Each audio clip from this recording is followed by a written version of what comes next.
It's your ex-husband's funeral, and you're the chief mourner. Get here right now.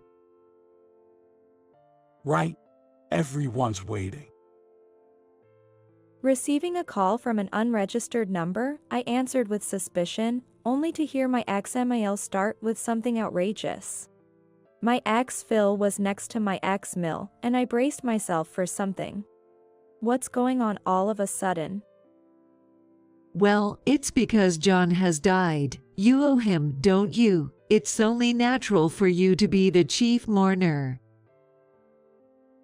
Am I the chief mourner? I had a headache because what they said was incoherent. But I attended John's funeral last year. What? Why would they be surprised? I had been informed about John's passing around a year ago and had attended the funeral. It seems in-laws probably didn't realize I was there. What do you mean? I could hear the tremble in my father-in-law's voice. Taking a breath, I said, well, and began to recount my attendance at John's funeral. My name is Sharon Anderson. I am 41 years old and work as a nurse. My 3-year-old daughter, April, has been picking up new words at daycare and talks to me like a little lady. She's at such an adorable age, and I'm ready to do anything, from work to household chores, for her. The truth is, I got married and divorced 3 years ago, so I am a single mother. My ex-husband's name was John Harris, a taxi driver who was 4 years older than me. When we first met, John was a gentleman, and although I was in my mid-30s, I found myself very interested in him. My income was higher than his, but I was so addicted to love with John at the time that I didn't even care. I thought we would continue to live happily ever after. I never doubted it until we split up. I want to explain, step by step, why I ended up divorcing John. I met John at a singles event that was held regularly. Engrossed in my work, I had missed the so-called right age to marry and started feeling lonely about spending my life alone. At 36, I thought my chances of getting married were slim, but nothing would start without action. So, I attended the mixer my friend recommended. It was a big city mixer, with roughly 100 men and women participating. It was targeted at women in their 30s and men from their 30s to 50s, so I was relieved I didn't have to compete with women in their 20s. However, as a 36-year-old, I felt disheartened as men seemed to prefer women in their early 30s. Then, by chance, I ended up at the same table as John, who struck up a conversation. Do you feel a bit out of place? Would you like to talk more privately over there? Yes, I felt the same way. John found a way into my heart and created time for us to talk alone. Moreover, he was quite a handsome man, and I guessed he must have been very popular when he was younger. He was a taxi driver by profession. I don't care about the income of the marriage partner, but some women will care about it. I thought that was part of the reason why the good-looking John was a single man. It's my first time at an event like this. I didn't know how to behave. It took a lot of courage to talk to someone as beautiful as you. Thank you. My face immediately turned red at the compliment. Honestly, I'm not the type who is often called beautiful, so I realized right away that John was just flattering me. Still, I was really happy to be complimented. Afterward, we gradually hit it off, talking about hobbies and how we spend our weekends, and by the end of the mixer, we had become quite comfortable with each other. John and I exchanged contacts, and we went on several dates afterward. He was a grown man, so I thought he would go out for a nice meal on a date, but he took me to the movies and the aquarium in response to my request. If I didn't think about income, he was the perfect marriage partner. As we continued to date him, I became very interested in John and genuinely fell in love with him. I never imagined that at 36, I would once again experience those bittersweet feelings of love. But I believed love was essential for marriage, so I took the initiative and proposed to John. He was surprised by my confession but quickly smiled and said, "We'll start a serious relationship." Our serious relationship began, and given our ages, John proposed relatively soon after. I was delighted and immediately said yes. I was grateful and happy that he chose someone like me, who was not young anymore. When we started our married life, we were blessed with a child in just 6 months, which was a surprise to me. Many of my friends who got married in their 30s struggled to conceive, and I had almost given up on the idea of having children. But getting pregnant so easily was both a shock and a joy. I immediately told John about the pregnancy. Then John, looking completely astonished, widened his eyes as if he had never expected the news. Sharon, is that true? Yes, I had it confirmed at the hospital. Really? John quietly looked down. Is there anything wrong with him? But the next moment, he returned to his usual smiling self, saying, "That's great." I was completely reassured then, unaware that the situation was rapidly changing. Once my pregnancy began, I was constantly in poor health throughout the period. Some pregnant women travel or go to spas during their stable period, but I felt too ill to be active. I had severe morning sickness, couldn't do any housework, and even in the stable period, I felt lethargic. I had trouble talking with John and couldn't eat. Even when John asked me if I was okay, all I could muster was a vague yes, well. In response, perhaps giving up on conversing with me, John began to leave me alone during my pregnancy, which put more distance between us. Despite the loneliness, I believed that once the baby arrived, we would return to the joyful family life we had. 8 months later, I gave birth to a healthy girl. I named her April. Her chubby cheeks were endearing, and I felt my efforts in childbirth were worthwhile. John couldn't be present at the birth due to his work and didn't show up at the hospital either. All my calls were met with, "I've been really busy with work," and I couldn't argue with that. He never visited, and my hospital stay ended. I had to take a taxi home alone with April. Looking at the taxi driver's back, I wondered if John was out driving too. As I entered our home, saying "I'm back," I was startled to see unfamiliar women's bag on the table. What was going on? Before I could think further, I was shocked by the sounds of a man and woman from the bedroom. I approached the bedroom frighteningly and slowly to see what was going on inside. "What are you doing?" As I held April in my arms, I saw John hugging a woman 20 years younger than himself. What the hell? The naked woman turned around in surprise at my voice.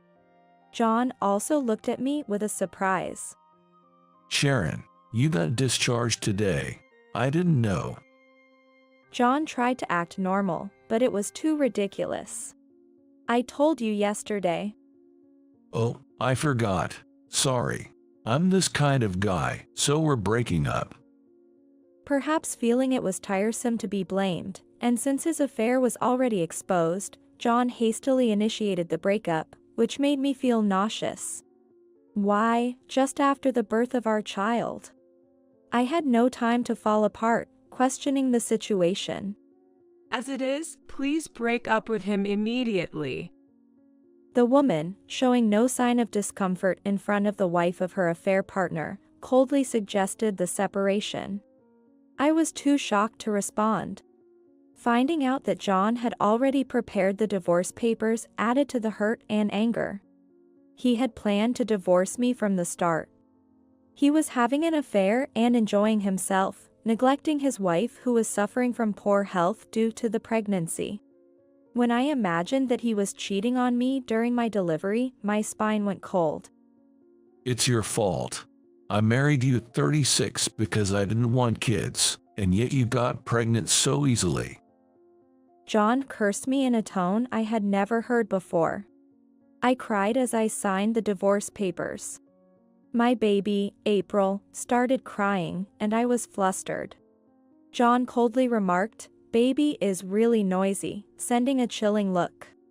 After a nightmarish day, I staggered to submit the divorce papers.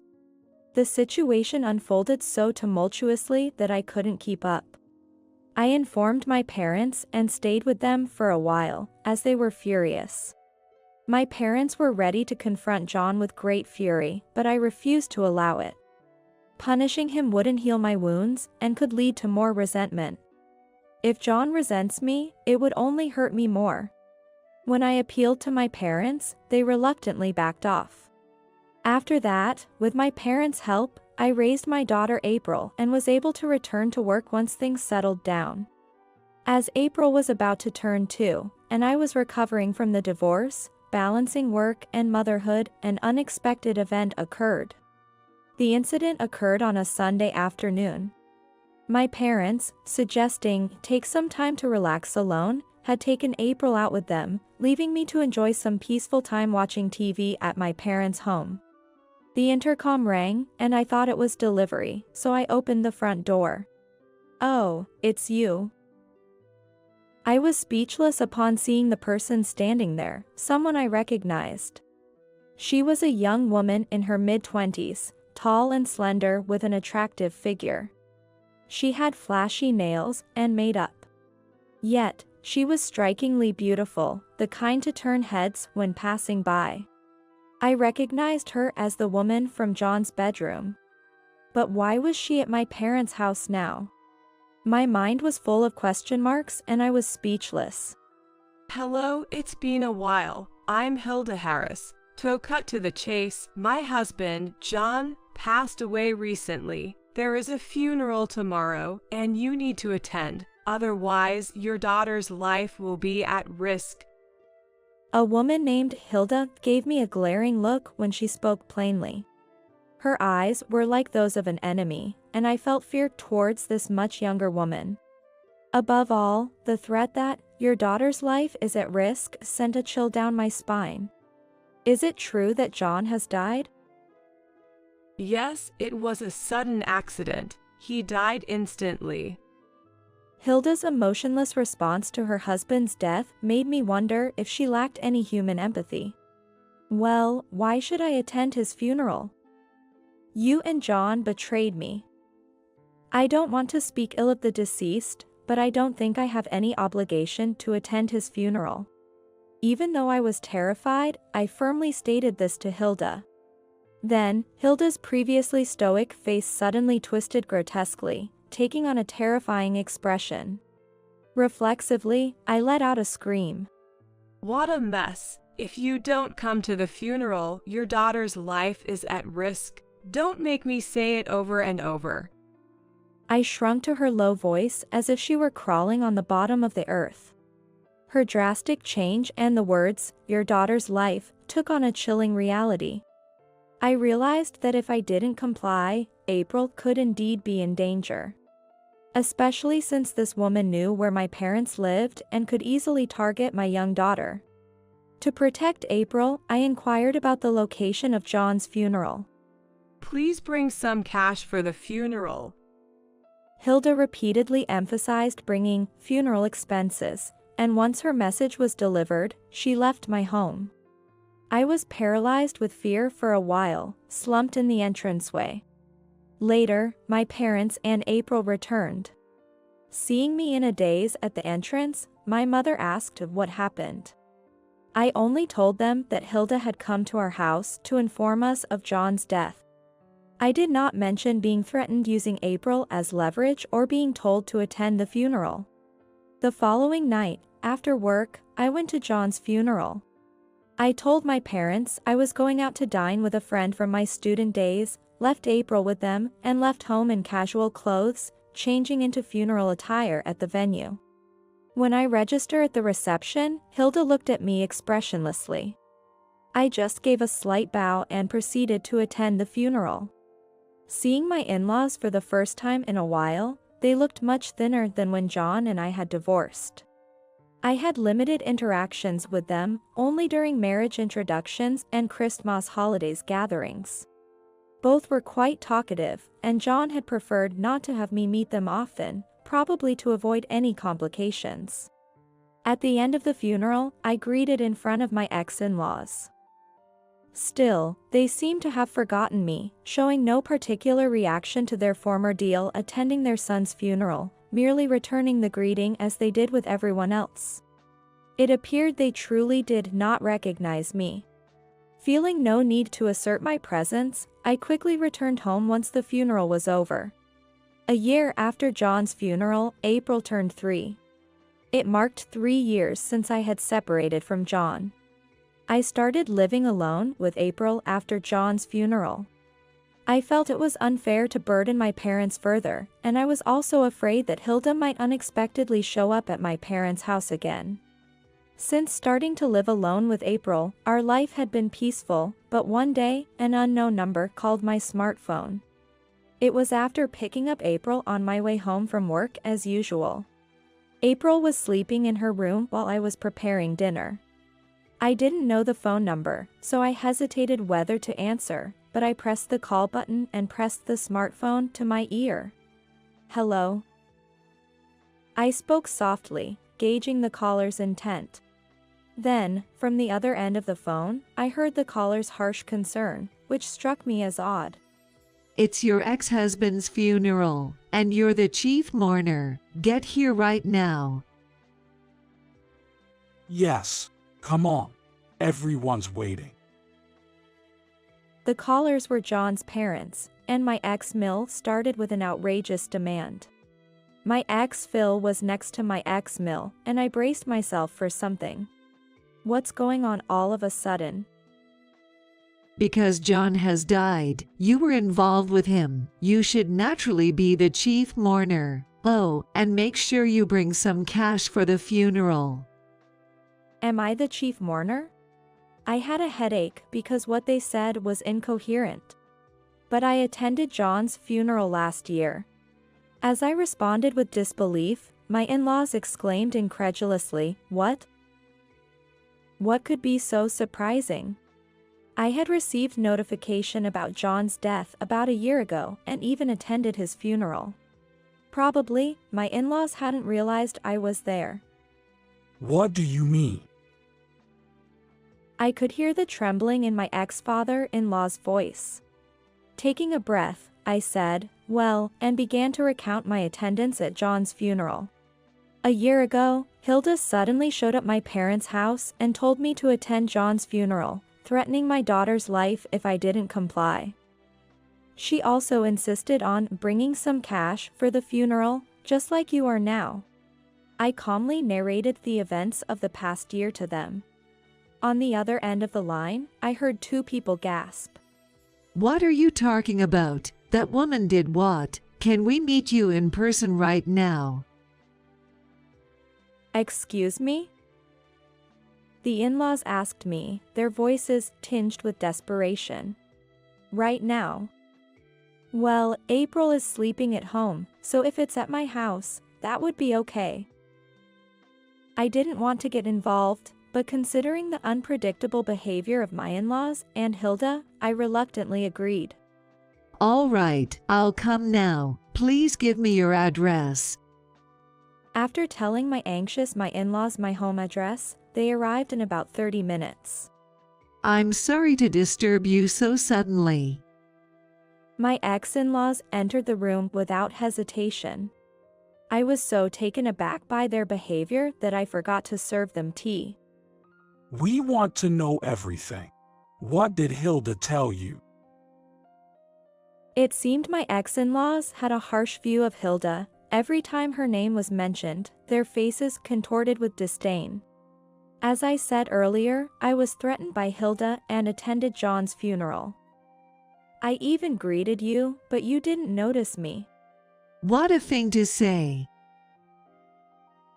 My ex-mother-in-law's body trembled. That woman, she stole everything valuable from our house and ran away. We ended up paying for the funeral expenses ourselves. Her eyes blazed with anger. I see, that's happened.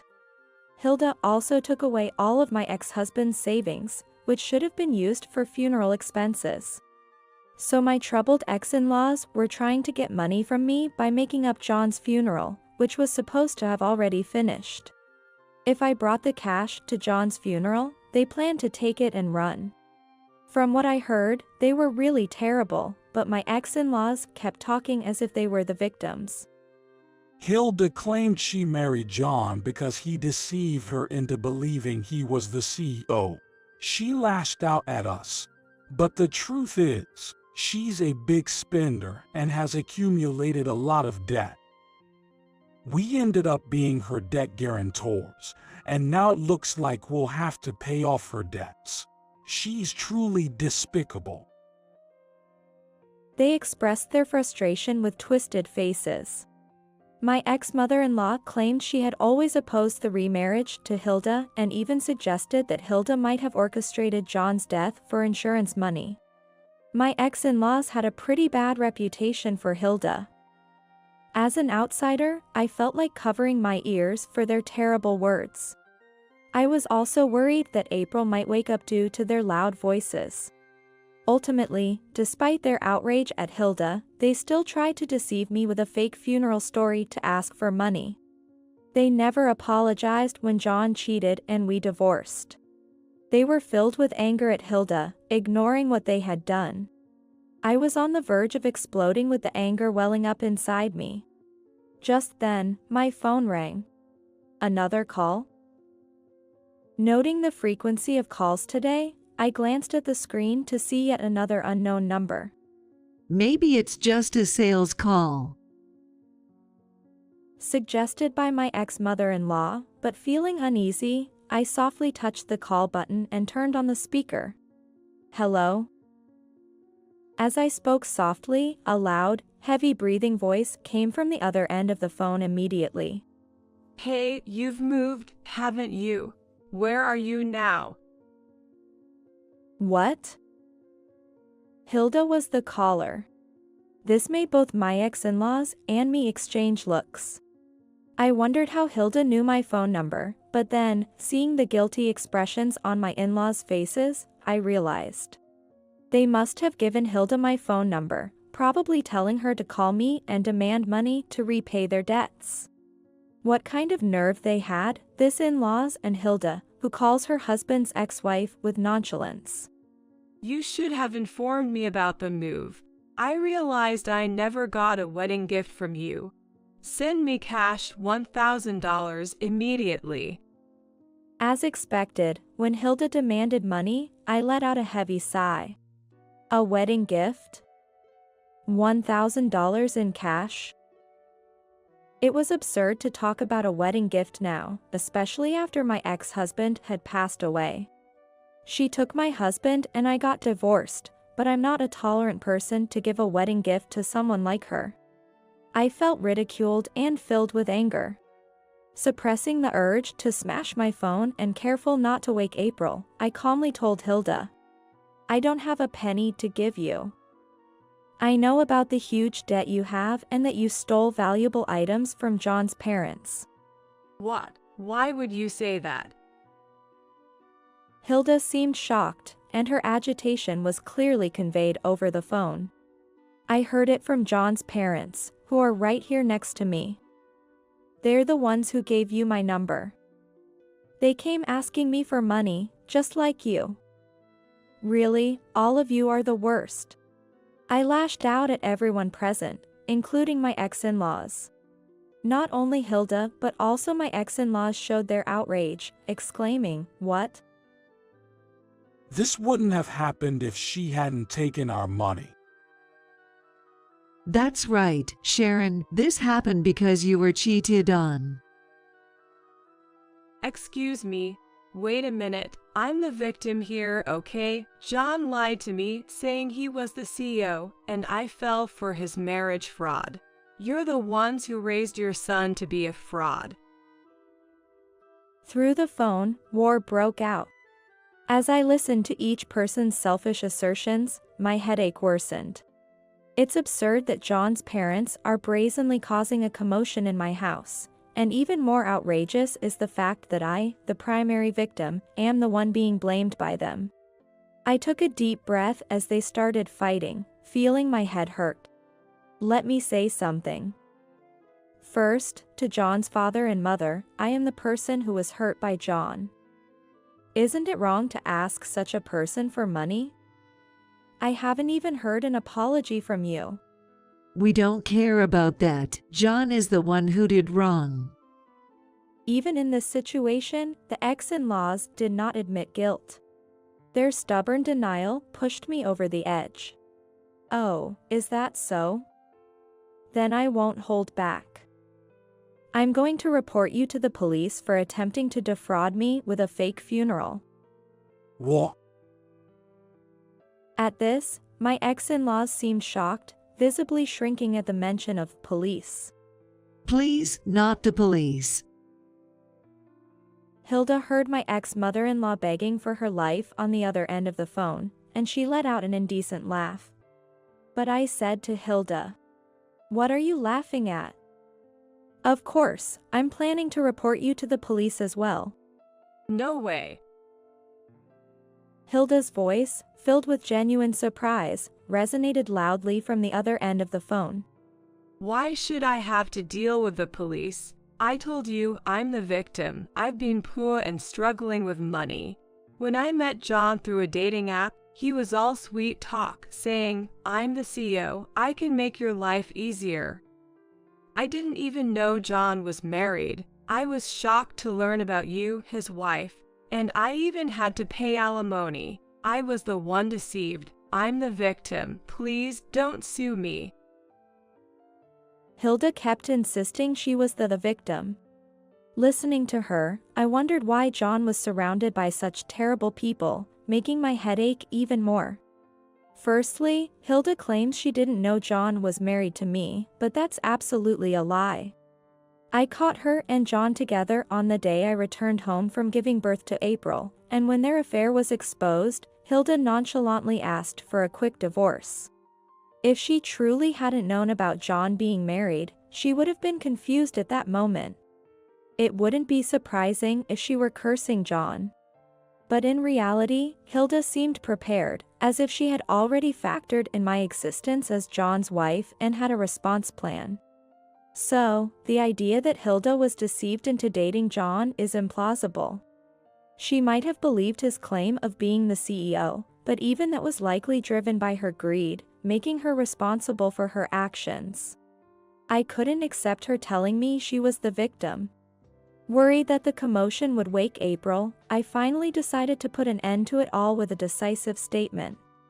Please stop lying. I won't be fooled by your tactics anymore.